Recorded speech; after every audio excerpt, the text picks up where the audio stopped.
കർത്താവ് നിങ്ങളോടുകൂടെ അങ്ങേ ആത്മാവോടും കൂടെ. വിശുദ്ധ ലൂക്കാ അറിയിച്ച പരിശുദ്ധ സുവിശേഷത്തിൽ നിന്ന്. കർത്താവേ, അങ്ങേക്ക് മഹത്വം. അധ്യായം 13, 31 മുതലുള്ള തിരുവചന ഭാഗം. അക്കാലത്ത് ചില ഫരിസേയർ വന്ന് യേശുവിനോട് പറഞ്ഞു, ഇവിടെ നിന്ന് പോവുക, ഹെറോദേസ് നിന്നെ കൊല്ലാൻ ഒരുങ്ങുന്നു. അവൻ പറഞ്ഞു, നിങ്ങൾ പോയി ആ കുറുക്കനോട് പറയുവിൻ, ഞാൻ ഇന്നും നാളെയും പിശാചുക്കളെ പുറത്താക്കുകയും രോഗശാന്തി നൽകുകയും ചെയ്യും. 3-ാം ദിവസം എൻ്റെ ദൗത്യം ഞാൻ പൂർത്തിയാക്കിയിരിക്കും. എങ്കിലും ഇന്നും നാളെയും മറ്റന്നാളും ഞാൻ എൻ്റെ യാത്ര തുടരേണ്ടിയിരിക്കുന്നു. എന്തെന്നാൽ ജെറൂസലേമിന് പുറത്തു വെച്ച് ഒരു പ്രവാചകൻ നശിക്കുക സാധ്യമല്ല. ജെറൂസലേം, ജെറൂസലേം, പ്രവാചകന്മാരെ കൊല്ലുകയും നിൻ്റെ അടുത്തേക്ക് അയക്കപ്പെട്ടവരെ കല്ലെറിയുകയും ചെയ്യുന്നവളെ, പിടക്കോഴി കുഞ്ഞുങ്ങളെ ചിറകിൻ കീഴ് ചേർത്ത് നിർത്തുന്നത് പോലെ നിൻ്റെ സന്താനങ്ങളെ ഒന്നിച്ചു ചേർക്കുന്നതിന് ഞാൻ എത്രയോ പ്രാവശ്യം ആഗ്രഹിച്ചു, പക്ഷെ നിങ്ങൾ സമ്മതിച്ചില്ല. ഇതാ നിങ്ങളുടെ ഭവനം പരിത്യക്തമായിരിക്കുന്നു. ഞാൻ നിങ്ങളോട് പറയുന്നു, കർത്താവിൻ്റെ നാമത്തിൽ വരുന്നവൻ അനുഗ്രഹീതൻ എന്ന് നിങ്ങൾ പറയുന്നത് വരെ നിങ്ങൾ എന്നെ കാണുകയില്ല. കർത്താവിൻ്റെ സുവിശേഷം. ക്രിസ്തുവേ, അങ്ങേക്ക് സ്തുതി. ഈശോയിൽ പ്രിയപ്പെട്ടവരെ, നമുക്ക് യഥാർത്ഥ ക്രിസ്തീയ ജീവിതം നയിക്കാം, ഡ്യൂപ്ലിക്കേറ്റ് ക്രിസ്തീയ ജീവിതവും നയിക്കാം. കുറേ ഒത്തിരി ഉൽപ്പന്നങ്ങളുണ്ട്, ഒറിജിനൽ, അതുപോലെ തന്നെ അതിൻ്റെ ഡ്യൂപ്ലിക്കേറ്റ്. നമ്മൾ ഒറിജിനൽ ക്രിസ്ത്യാനികളായിരിക്കണം, ഡ്യൂപ്ലിക്കേറ്റ് അല്ല. നാമമാത്ര ക്രിസ്ത്യാനികളായിട്ട് നമ്മൾ ഒതുങ്ങിപ്പോകരുത്. ദൈവത്തിൻ്റെ വചനം നമുക്ക് കൃത്യമായി നൽകുന്ന സന്ദേശമാണ്. കാരണം കർത്താവ് ഉരച്ചു നോക്കും.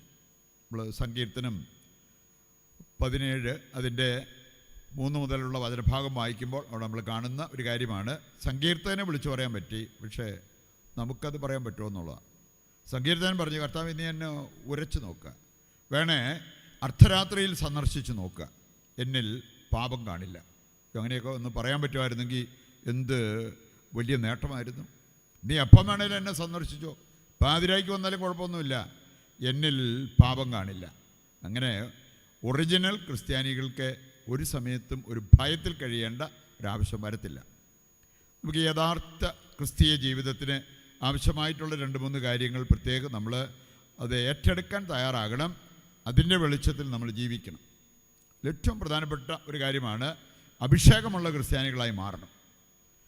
റോമാലേഖനം 8-ാം അധ്യായം 9-ാമത്തെ വചനം വായിച്ചാൽ അവിടെ പറഞ്ഞിരിക്കുന്നത്, ക്രിസ്തുവിൻ്റെ അതേ ആത്മാവ് ഉള്ളിലുള്ളവർ ക്രിസ്ത്യാനികളാണ്.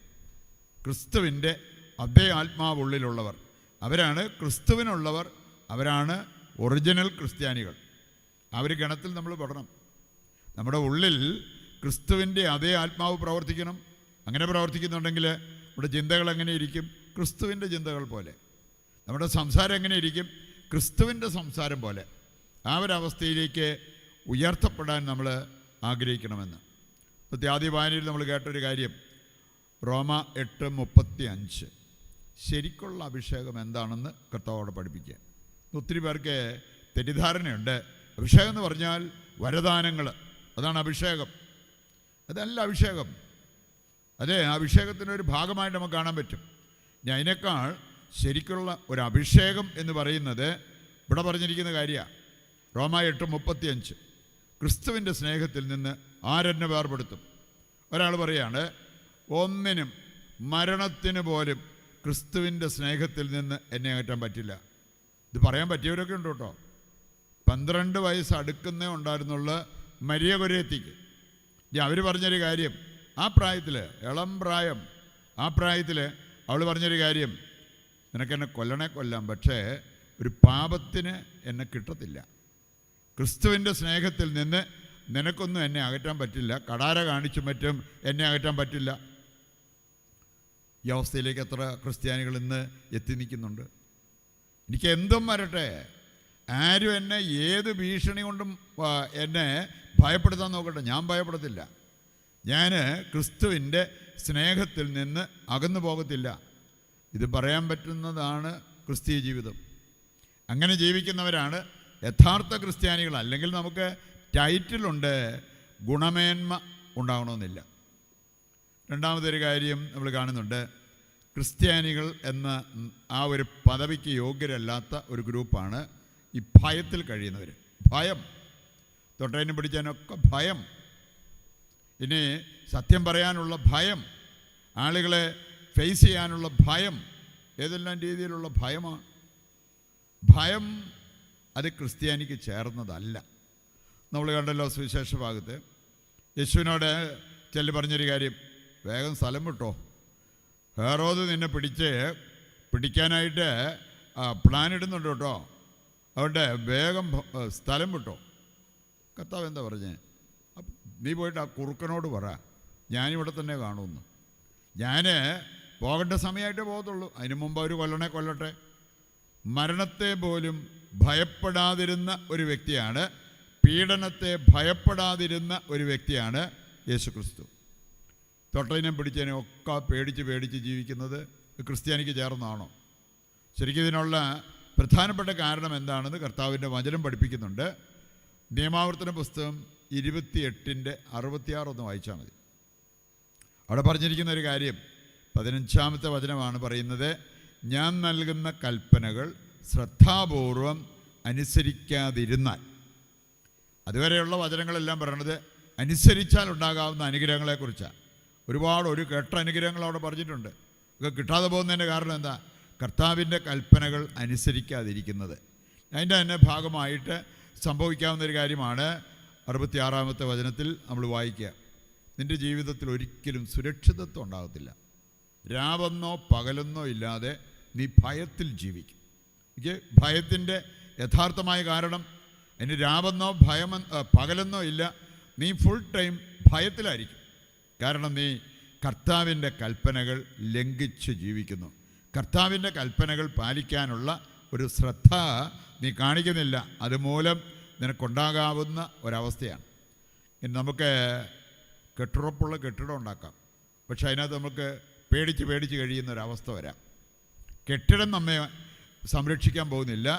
കെട്ടിടത്തിനുള്ളിൽ പ്രാർത്ഥനയും ദൈവാശ്രയത്വമുള്ള വ്യക്തികളാണ് അതിനുള്ളിൽ കഴിയുന്നത് എങ്കിൽ അവർക്ക് ഈ സുരക്ഷിതത്വം ഉണ്ടായിരിക്കും എന്നുള്ളത് നാം തിരിച്ചറിയണം. മൂന്നാമതൊരു കാര്യം കൂടി നമ്മൾ മനസ്സിലാക്കിയിരിക്കണം. ക്രിസ്ത്യാനി എന്ന് പറഞ്ഞാൽ ക്രിസ്തുവിനെ പ്രതി സഹനമെടുക്കാനുള്ള മനസ്സുള്ളവരായിരിക്കണം. നമുക്ക് ചെറിയൊരു സഹനം വരുമ്പോഴേ അതിൻ്റെ മുമ്പിൽ കിടന്ന് ചാടി തുള്ളി പരാതി പരിഭവം പറയുന്നവരാണെങ്കിൽ നമ്മൾ ക്രിസ്ത്യാനികളാണോ? യേശുവിനോട് ഐക്യപ്പെട്ട് വിശുദ്ധ ജീവിതം നയിക്കാൻ ആഗ്രഹിക്കുന്നവരൊക്കെ പീഡിപ്പിക്കപ്പെടും. 2 തീമോത്തി 3:12 വചനം നമ്മെ പഠിപ്പിക്കുന്നതാണ്. അപ്പോൾ ക്രിസ്തുവിനോട് ഐക്യപ്പെട്ട് വിശുദ്ധ ജീവിതം നയിക്കുന്ന വ്യക്തികളാകാതെ യഥാർത്ഥ ക്രിസ്ത്യാനികളായി നമ്മളെങ്ങനെ മാറും?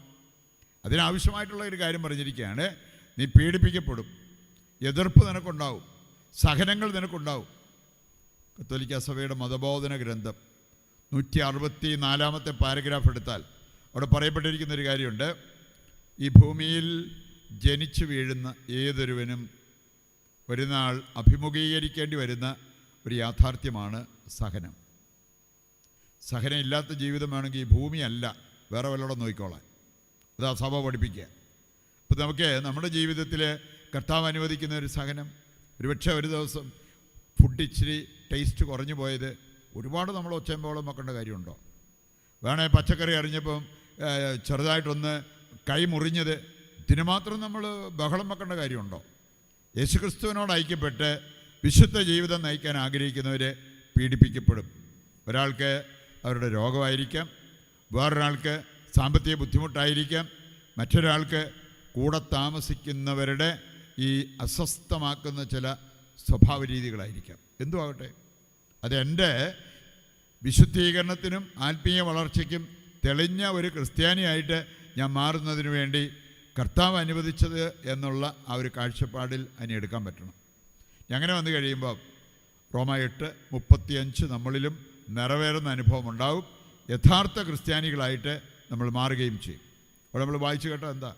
സഹനമോ പീഡനമോ പട്ടിണിയോ പഞ്ഞമോ ആപത്തോ നഗ്നതയോ വാളോ ഈ ലോകത്തിനോ മരണത്തിന് പോലും ക്രിസ്തുവിൻ്റെ സ്നേഹത്തിൽ നിന്ന് എന്നെ അകറ്റാൻ പറ്റില്ല. ഇത് നിറവേറുന്ന ഈ അഭിഷേകം വരുന്നവർ, ഇതാണ് ശരിക്കുള്ള അഭിഷേകം. ഈ അഭിഷേകം വരുന്നവർക്ക് സങ്കീർത്തകൻ പറഞ്ഞ പോലെ പറയാൻ പറ്റും, കർത്താവ് എൻ്റെ പക്ഷത്തുണ്ട്, ഞാൻ ആരെ പേടിക്കണം. കർത്താവ് കൂടെയുള്ളതിനാൽ മനുഷ്യർക്ക് എന്നോട് എന്ത് ചെയ്യാൻ പറ്റും?